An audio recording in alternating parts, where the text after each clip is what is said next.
Parcel लाए हूँ फसरा जाऊँ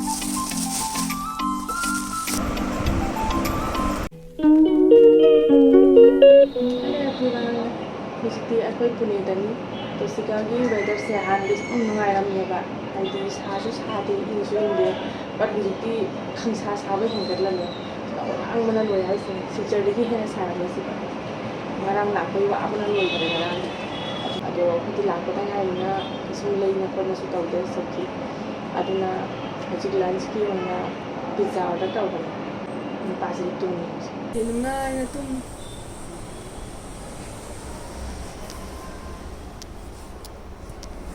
ma tani khai nungai ma tumning bata tumi nungai na tumna ta lethoi ai ne ba khai de wa rise hadi ma tum da di ai su tum ba phangde hogalaga ma jeng na sena na leiba ta ba pizza order तो बता लगे ए रहा नहीं जाता order ना और Pepsi भी था ना थैंक यू रेटिंग दे देना हाँ जी हाँ जी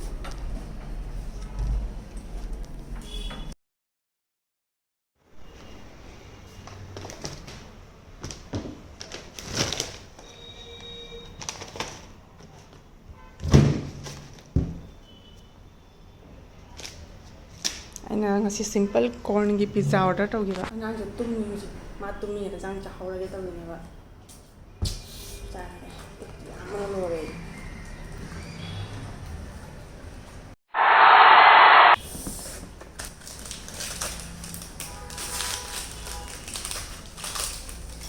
ni pa se he hoga padai pha cha phang na ba ni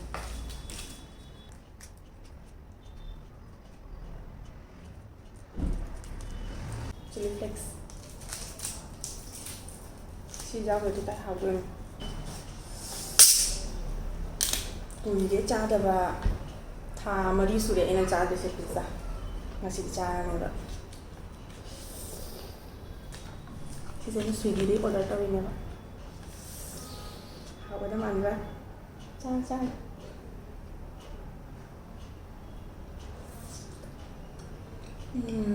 học ở nó anh đã order tàu đi vào restaurant chưa? Pizza làm hào vậy rồi tàu đi con pizza ra là nè làm mấy số đi chân đi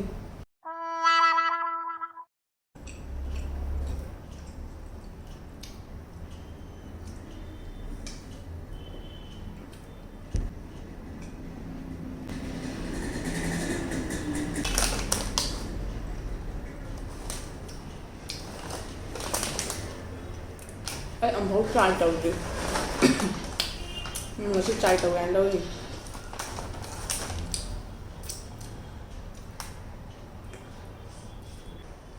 sugar di luar pas nggak aku bilang tebal sih lepas sih lah pada padahal sudah di sana apa enggak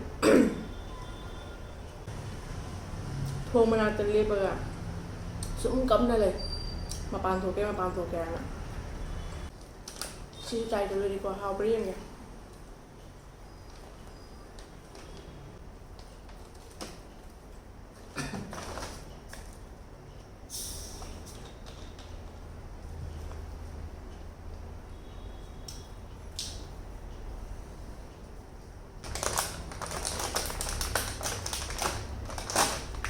xin chào là mình là đi thấy này đi khai hay này coi suốt YouTube đâu người này đó mà bạn đi phố đâu phải rồi vật trai tôi với tôi là hầu rai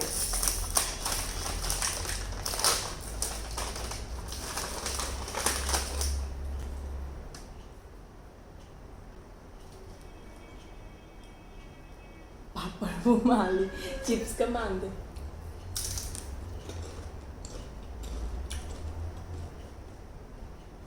papar tomato ini और texture से पापड़ नहीं पूरा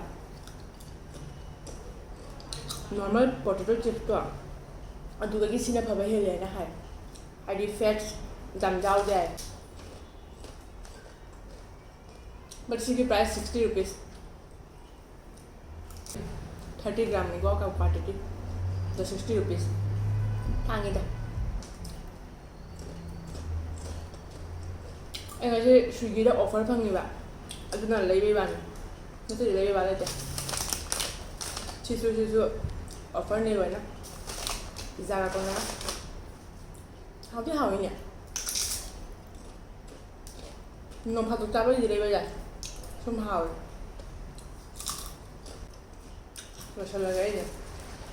Wala. Hawgali ama. Ako'y maharaja. Hawgali. Hawgalagay. Matakta nga taray sumay na. Sana? Hawgala mini. Hawgala boa. Ito minna mamada nga taray ro. Ba. Ipa? Hawgala. Tumalay, hawgala. Sana ko itumi nga si di. Kung ani makai tumme. Kari, si piwai ra. Tak tumong ko na siya pambro.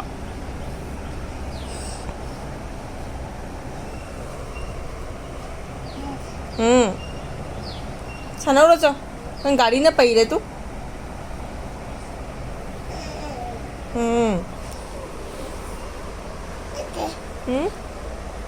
Oh, chụp rồi. Sana ulo cho nang gari kadai. Nang gari di. Sana ulo gari sana ulo. Gari cho tôi bên nang. Bú tao đó. Ai mà kere. Ai mà kere. Mama bay cái xe lao. Ai bà, làm gì chứ chồng. Chắc không? Xe lao. Lao nè. Cái gì chứ chồng. Cha cái nè. Cha cái mama su. Cái nè. Cái nè. Tấn cha cái mama cái tấn cha cái. Cái. Mama su cha cái nè. Nè. Cái nè. Nè. Bisa ning tu saja. Nah mama ada bisa ning tu ah. Kan mama ketang cage. Mama su. Oh, cara rồi. Cho. Sana rồi. Nah. Nè, mama lo kan. Tôi chỉ mà bạn thắp vào mà chỉ thổi lật vậy. Ada hero ngali yang. Hoji aku ada di mama mani 6:50 ta đấy hoji. But pura ngali. The favorite mafam lagi vada pav le re. Ma sama. De moi cha tu jam pav le. Tena cha su pure.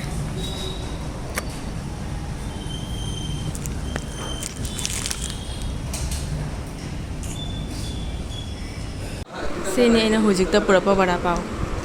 Swai area se khwai dei haw vada pav ne.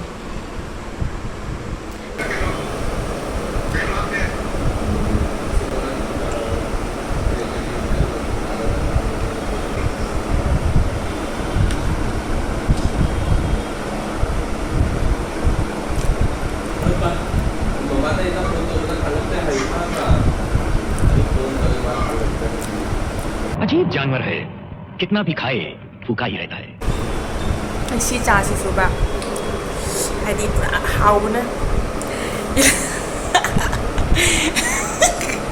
Jangan kan no. Lai lai chi banam nu si bana. Sagom su kumi. Namun jangan ora. Ama kanan noi. Nune masih tum lai gari ni. Tum tare tare ni hui santagi. Hei, hagolo. Sana. No hari kau tum ngani amu. Sana. Hagolo. Hagolo sa. Sum tum lai baja bara ne.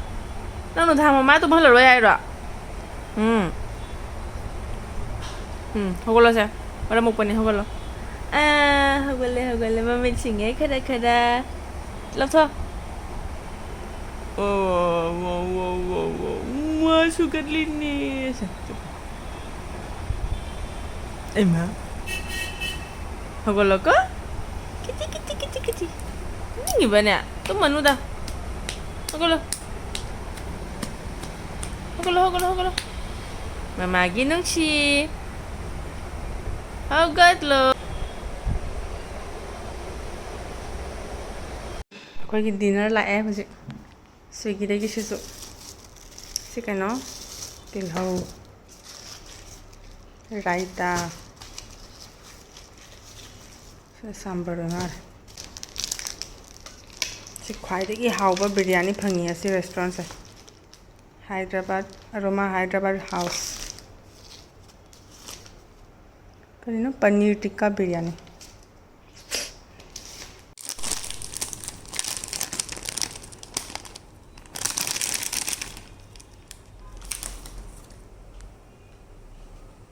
हागुदबदी माले एदी पनीर जाम हैनादे अदुसु असिदी पनीर टिक्का बिरयानी ओइ चारनी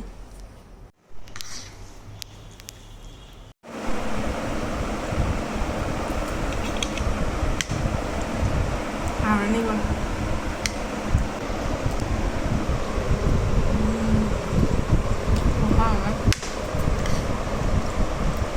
कोई dinner ngasi sina wara अखोई सनागी मखुट मकोंगी mould सेंबदो अदुसु parcel लाए हुजी एसु कुइबसे सुजुमदा लैरुबनिना Moina packing तौरगा सुम फजना थंबीबा ngasiदी Jaware unpack तौरगा से फसद्र जाऊं वाव fate Chawri है नुसिबना जमाई मखुट की माय मखुटना लैयिबा शेप तो अदुदुगी ओइना सुम थोकलाइन सना सना अदुगनाते नंगिनी से नाखो माय डाक्टर ताने तो पाइन नंगा पाइप जादे चले जबना ख चावी से सनागी मखुटनी से होजेकी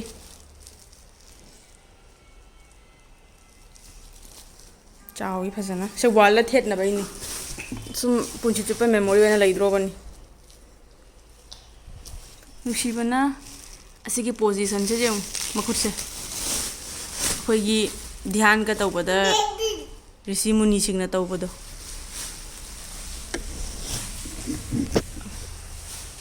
फजरे पोती फजना दसे वीडियो से स्वाइसी गई लोसलगे को मथंग द मुनरसी बाय बाय सना बाय तरो उई बाय बाय